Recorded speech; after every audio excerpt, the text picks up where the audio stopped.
Bom dia, meninos. Vamos lá fazer a revisão aqui do capítulo 5, só para a gente fixar bem o nosso conteúdo. Eu comecei falando a respeito do conceito de sistema solar, que são planetas que giram ao redor de um corpo celeste que tem luz própria, que no caso é o Sol. O Sol, ele é o menor, a menor das estrelas que existem na nossa galáxia. A nossa galáxia é a Via Láctea. A Via Láctea é uma das 100 bilhões de galáxias que existem no universo. E o planeta Terra é apenas um dos bilhões de planetas que existem no universo. O universo é extremamente grande. Tecnologicamente não temos o conhecimento dele, já que a distância entre os corpos são muito longas, né? Só para chegar ao Sol são anos de viagens. Talvez a gente nem consiga chegar lá. Então, tudo ainda é um mistério dentro do universo. Conhecemos então outros elementos como os cometas, os próprios planetas, o nosso Sol, a galáxia. Dentro da nossa Terra, a gente falou da questão dos movimentos da Terra, de rotação, que é responsável pela mudança do dia e da noite, e também na contagem das horas. E eu falei a respeito do movimento de translação, que é aquele caminho que a Terra faz ao redor do Sol, e que é responsável pela mudança de horas, pelos meses e pela contagem do ano. Então esses são os dados que a gente aprendeu dentro do nosso capítulo 5, a Terra no Sistema Solar. Tá certo? Então tudo que a gente vai falar de universo nem sempre é exato, porque muita coisa é teoria, já que o ser humano ainda não tem a capacidade tecnológica de chegar a lugares mais distantes. Tá bom? Então, para fixar esse conteúdo, eu vou passar para vocês agora um pequeno documentário que é a origem do planeta Terra, ou do universo e do universo. Vocês vão fazer um pequeno resumo sobre este vídeo que eu vou passar agora para vocês, tá? E essa vai ser a nossa atividade de hoje. Peço que prestem atenção à nossa aula, tá bom? É bem didático, é bem simples de entender, e aí vocês vão gostar, tenho certeza, tá certo? Então, bom estudo e até a próxima aula.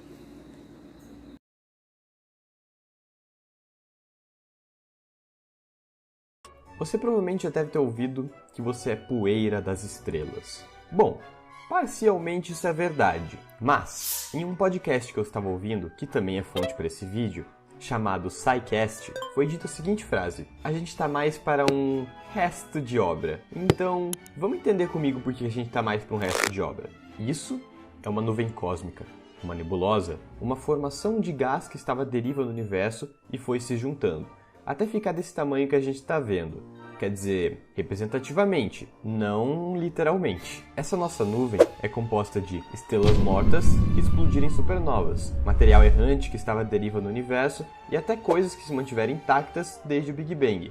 Essa nossa nebulosa está tranquilíssima curtindo um vácuo. Suas partículas estão equidistantes, então ela fica ali fazendo coisa de nebulosa. Porém, ela está esfriando, e esfriando a cada momento.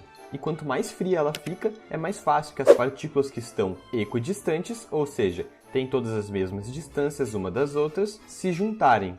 Isso pode acontecer naturalmente com o tempo, ou ela pode ter tido um catalisador. E o que seria esse catalisador? Em algum momento ocorreu alguma perturbação. Alguma estrela que estava perto da nossa nuvem explodiu e isso afetou nem que minimamente a perfeição instável das nossas partículas. E então, duas dessas partículas se juntaram. E depois, mais duas se juntaram a essas duas partículas. E começou uma aglutinação no centro da nossa belíssima nuvem. Essa nuvem já tinha um movimento próprio, e agora ela vai começar a acelerar e girar como se fosse um ralo de banheiro. E conforme ela gira, ela vai começar a achatar. E também não está tudo mais tão frio, vai começar a esquentar. Principalmente no centro do nosso disco protoplanetário. Você vê que tudo ficou achatado como se fosse um disco mesmo? Eu vou te dar um spoiler, mas não conta pra ninguém, hein? Esse é o motivo dos planetas estarem todos no mesmo plano em órbita do Sol. Então é isso que temos até agora, um centro mais denso que está esquentando e um disco de fumaça ao seu redor. É agora que acontece algo incrível.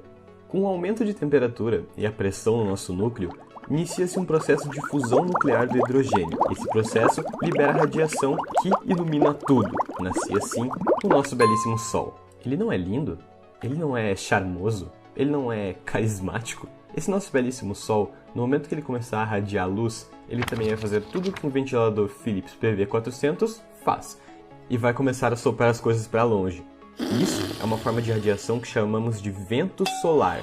Esses ventos solares é o que vai fazer a nossa nuvem começar a dispersar. Eles vão afastar os elementos mais leves para longe e tudo que fica perto da estrela são os elementos mais pesados. Por via de comparação, uma belíssima baleia cachalote ficaria perto da estrela, enquanto nosso grande Chester chamado Clayton seria empurrado para longe. Deu para visualizar agora, mais ou menos? Bom, vamos analisar o nosso sistema solar. No centro, a gente tem a nossa estrela, o Sol. E mais próximo dele, temos o material mais rochoso e mais pesado. E lá no fundo, o material mais gasoso e mais leve. Vamos focar aqui nas nossas rochas. Aleatoriamente elas vão começar a se bater. Por exemplo, essas duas aqui, que se bateram. Porém, em vez de se separarem, elas acabaram ficando juntas por conta de uma força gravitacional. Consequentemente, agora juntas têm mais massa e, por isso, mais gravidade. Então, mais pedras vão sendo atraídas, formando pequenos planetesimais. Esses planetesimais eram aleatórios e tinham muitos. Agora começou uma loucura. Se fosse um joguinho de criação no nosso sistema solar, agora seria a parte mais divertida. Porque esses planetesimais vão começar a se bater, competindo por massa e espaço. Porque eles são muitos e eles têm uma alta gravidade. Essa região do nosso sistema solar vai se comportar quase como um ferro velho de planetas. Eles vão se bater competindo por massa para ver quem pega a massa um do outro. Isso quando os dois não eram destruídos no processo. Os planetesimais mais sortudos, eles absorviam a massa dos outros e cresciam. Mas isso é mais ou menos o que está acontecendo aqui. Vamos ver o que está acontecendo lá longe, onde os elementos mais leves ficaram. Nesta área do sistema solar, temos esses discos densos de fumaça, ou melhor, gás, e aqui vai funcionar um pouquinho diferente da nossa área rochosa. Em alguns lugares vão começar a formar pequenos aglomerados. Esses aglomerados vão crescendo e absorvendo os gases da sua área de órbita. Vai tudo girando e condensando, mais ou menos da mesma forma que o Sol foi criado. Quando eles tiverem massa suficiente, eles já vão tomar a forma de planetesimais gasosos, e então vão começar a competir uns contra os outros por massa, mais ou menos como acontece no rochoso, só que aqui é um pouquinho mais gasoso. Essa é uma das teorias de como os planetas gasosos se formaram. Mas existe uma outra também. A outra teoria diz que na guerra entre planetesimais na órbita mais central da nossa estrela, alguns desses planetesimais podem ter sido catapultados da região e acabaram caindo na parte onde tem mais gases. Como eles já estavam de um tamanho considerável, esses planetesimais começaram a atrair os gases da sua órbita e foram formando os planetas gasosos. Nessa teoria, os planetas gasosos teriam um núcleo sólido, com um exterior gasoso. Ainda nessa teoria do núcleo sólido, os rochosos podem ter simplesmente surgido no meio das nuvens de gás, pois, mesmo que o Sol tenha empurrado todo aquele gás para longe no começo e perto dele ficou só o material rochoso, tinha objetos rochosos na parte de gás também, pois eles já estavam lá desde o surgimento do nosso disco protoplanetário. Um exemplo disso é o cinturão de Kuiper, que por mais que esteja localizado após os planetas gasosos, lá é tudo rochoso. Aliás, é lá que está localizado Plutão, que é um planeta não rochoso. Plutão foi formado da mesma forma que está acontecendo na parte rochosa do nosso sistema solar. As pedras foram batendo, formando planetesimais e acrescendo mais massa, formando assim o nosso belíssimo e injustiçado planeta não. Aqui agora, independente de como tenham surgido os planetesimais gasosos, eles vão começar a limpar a sua órbita e crescer. Crescer muito! Então os nossos planetesimais já estão bem grandes e basicamente limparam toda a sua órbita, formando 5 belos planetas rochosos. Ok. Na verdade, eles ainda não são tão belos assim, porque está acontecendo um inferno nesses planetas. A Terra, por exemplo, é totalmente feita de lava, e no centro dela está se acumulando os elementos mais pesados como o ferro. Nessa acumulação, eles estão formando uma espécie de núcleo derretido. Esse núcleo derretido cria um campo magnético que serve como um escudo da Terra para ela se proteger dos ventos solares. Isso está acontecendo em todos os planetas, porém os mais próximos, como Mercúrio, por não ser tão grande, o campo magnético não é tão forte para se proteger dos ventos solares. Mercúrio, ele é o planeta mais próximo do Sol, e ele está girando, porém não por muito tempo. Por estar muito próximo do Sol, o Sol está desacelerando Mercúrio por algo chamado de efeito de maré.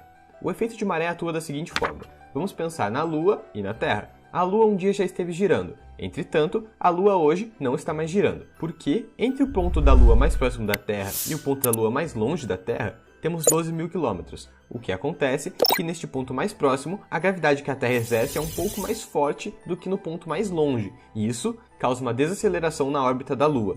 No caso, ela eventualmente vai parar e vai ficar com essa face que vemos hoje travada na Terra. Claro, esse efeito não vai atingir só a Lua também vai atingir a Terra com o efeito de maré. Mas como a gravidade da Terra é muito maior do que a gravidade da Lua, o planeta não vai perder a aceleração. Mas o nosso oceano vai ficar com essa humilde pontinha sendo puxada para a Lua, e também tem uma sendo puxada para o Sol, porque a Terra também está sob a influência do efeito de maré do Sol. Voltando para a criação do nosso sistema solar, vamos parar de falar da Lua, ela nem existe ainda. Mercúrio, por outro lado, está girando e desacelerando por causa do efeito de maré, e eventualmente ele vai parar. O que é interessante? Por mais que Mercúrio seja o planeta mais próximo do Sol, como atualmente ele só tem uma face virada para o Sol sempre e uma face que nunca vai receber Sol, nas suas crateras mais profundas existe água congelada, gelo. Isso mesmo, o planeta mais próximo do Sol tem gelo. Os outros planetas rochosos que estão sendo criados têm sua rotação e estão fazendo suas próprias coisas, sendo eles Vênus, o segundo planeta depois do Sol, Terra e Theia, que dividem a mesma órbita, e Marte um pouquinho mais longe. Aqui para trás, nos nossos gases, os planetas já terminaram de limpar a sua órbita e formaram essas belíssimas estruturas que estamos vendo aí. O número que conhecemos hoje são um total de 4 planetas gasosos: Júpiter, Saturno, Urano e Netuno. Porém, é muito capaz que existissem mais planetas gasosos por aí do que apenas esses 4. Um indício muito grande disso é que Urano, diferente de todos os planetas do nosso sistema solar, tem uma órbita zoadaça. Ela é a 97 graus do eixo do planeta. Ele quase que gira de pé. Acreditamos que isso seja porque alguma parada gigante bateu nele e mudou essa rotação dele. E uma coisa que temos que entender quando falamos de planetas gasosos é que falamos de estruturas gigantescas, muitas vezes maiores do que a Terra. Então, para alguma coisa fazer o que fez com a órbita de Uranus, essa coisa tem que ser um planeta. Mas não para por aí, pois a órbita de Uranus é tão estranha que só um planeta não seria o suficiente para fazer isso com ele. Então é muito provável que existiram 2 impactos em Uranus. Vamos falar de Júpiter aqui. Essa belezinha é muito massiva. Mas o quão massiva, você me pergunta? Bom, vamos fazer algumas comparações. Um queijo coalho peça média é certamente menos massivo do que Júpiter. Uma Bélgica certamente é menos massiva do que Júpiter também. Tá bom, ok, você está falando. Mas é claro que essas duas coisas são menos massivas que Júpiter. Faz uma comparação direito. Bom, tá bom então. Se a gente pegar todos os planetas do sistema solar, juntar eles e fazer vezes 2, ainda não dá a massa de Júpiter. É absurdo o tamanho dele. E isso gera um campo magnético gigante. Então Júpiter meio que impede que os asteroides, cometas e outras coisas venham em direção à Terra. Ele protege a gente puxando tudo.